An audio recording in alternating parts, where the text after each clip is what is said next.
Coup d'envoi belge de l'année européenne pour le développement 2015. C'était le 17 janvier dernier au Square à Bruxelles, en présence de Sa Majesté la Reine Mathilde et un parterre d'imminentes personnalités d'Europe et d'Afrique. Les premiers pas de Afropean Project à Bruxelles, l'association éponyme sensibilise le public sur la question de l'Africain européen dans le cadre de la première édition de Afropean Plus qui s'est tenue aux Beaux-Arts, une plateforme multidisciplinaire du paysage culturel et associatif des communautés africaines de Belgique.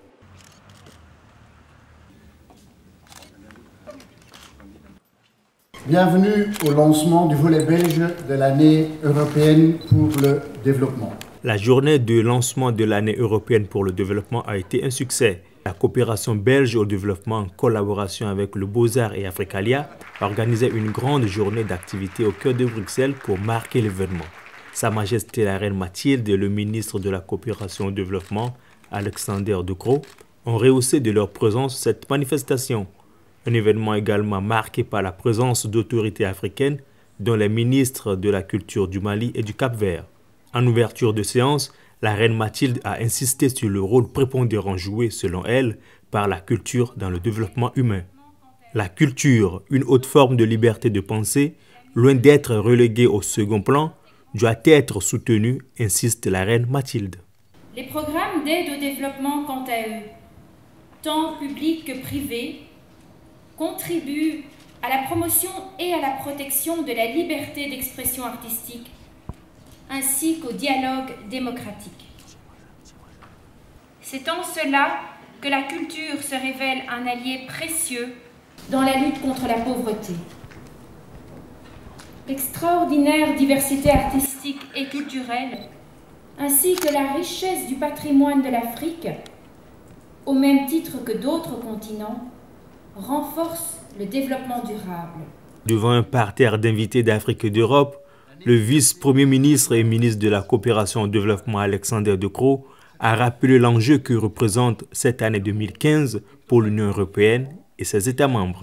2015 est une année cruciale pour le programme de développement mondial, une année charnière. En septembre prochain, 193 pays mettront au point à New York, lors du sommet spécial des Nations Unies sur le développement durable, un nouveau programme de développement décliné sur les nouveaux objectifs en matière de développement durable. Cette rencontre à Bruxelles était aussi l'occasion d'un débat sur le thème « La culture, enjeu de la coopération au développement » et a rassemblé personnalités politiques, économiques et spécialistes des arts et de la culture. La rencontre s'est clôturée de manière plus festive, entretenu entre autres par Mario Lucho, le ministre de la Culture du Cap-Vert. On ne cessera de vous le rappeler, la musique adoucit les mœurs et fédère les consciences. Rendez-vous est donc pris pour 2016.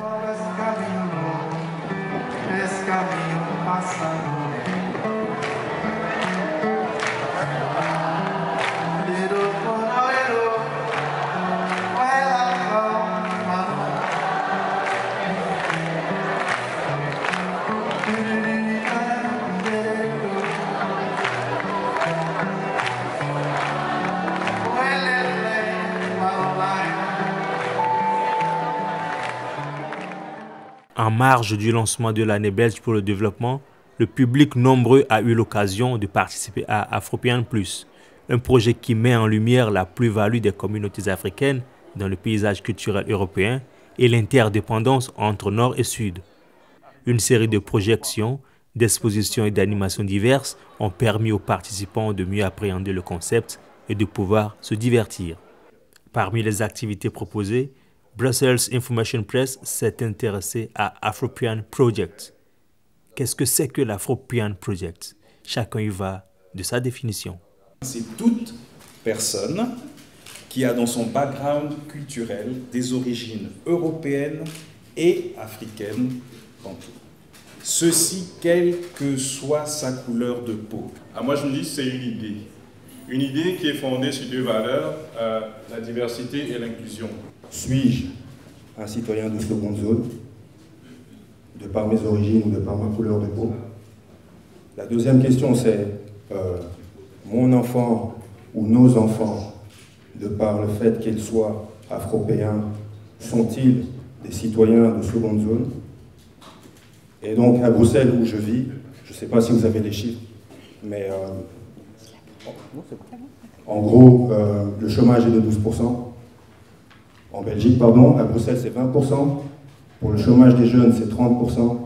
Et pour les jeunes qui ont une peau qui est noire ou brune, c'est de 40 à 70%. Quel type de société nous voulons? Est-ce que nous voulons une société d'exclusion, de discrimination, de stigmatisation, de chez nous, de nos valeurs et eux, ou alors nous voulons une société d'inclusion, de cohésion sociale et de solidarité et de fraternité? Frédéric Lubanzo, vice-président de l'Afropean Project, explique le bien fondé du concept. Aujourd'hui, on est réunis, on est réunis pour essayer de commencer à définir ce mot ensemble.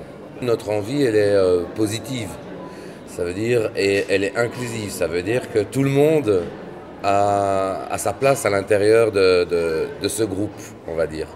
Je pense que les Africains qui arrivent en Europe, dès qu'ils ont mis leur premier pied en Europe, ils ne sont plus africains pour les Africains et ils ne sont pas européens pour les Européens.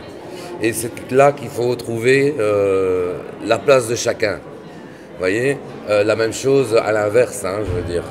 Et donc ici, par exemple, on vit dans une société qui est quand même très occidentale, mais qui a été très très influencée par l'Afrique. D'ailleurs, je pense que les fonds, une grande partie des fonds de la Belgique notamment, mais d'autres pays aussi, grâce à leurs colonies, ben voilà, les fonds sont venus aussi de là. Donc n'oublions pas qu'on prend le métro tous les jours et que ce métro, le métal qui est dans ce métro vient d'Afrique. Donc voilà, on est dans une société afropéenne, mais on ne s'en rend pas compte de base. Donc c'est valable pour tout le monde. Et que pouvons-nous retenir comme objectif de l'Afropean Project? L'Afropean Project, c'est toute une série de compétences, c'est de l'excellence, on vise à l'excellence. Ça veut dire qu'on veut montrer, sans être excessif, nos compétences et qu'elles soient reconnues pour ce qu'elles sont.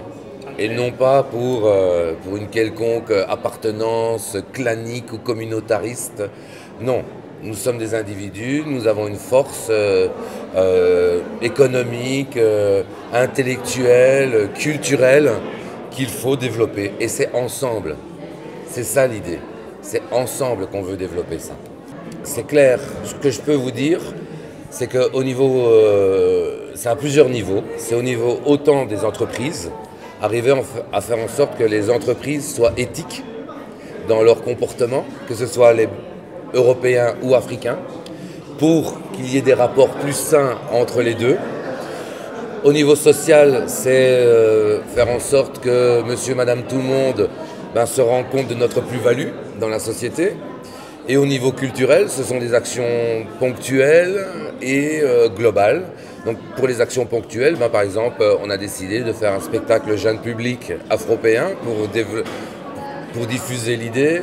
On soutient des spectacles qui, pour nous semblent afropéens, notamment le spectacle d'un Italien qui fait un spectacle sur les oranges qui sont cueillies dans le sud de l'Italie. C'est cueilli par beaucoup d'Africains dans des conditions... Voilà un spectacle que l'on a envie de soutenir. On a une émission de radio. Voilà. Toute une série de projets comme ça qu'on soutient et qu'on soutiendra dans l'avenir. Notre objectif, au final, c'est un centre interculturel afropéen. Sur ces images de Gert Kilian, joueur de balafon, comprenez que l'afropéanité est déjà en marche.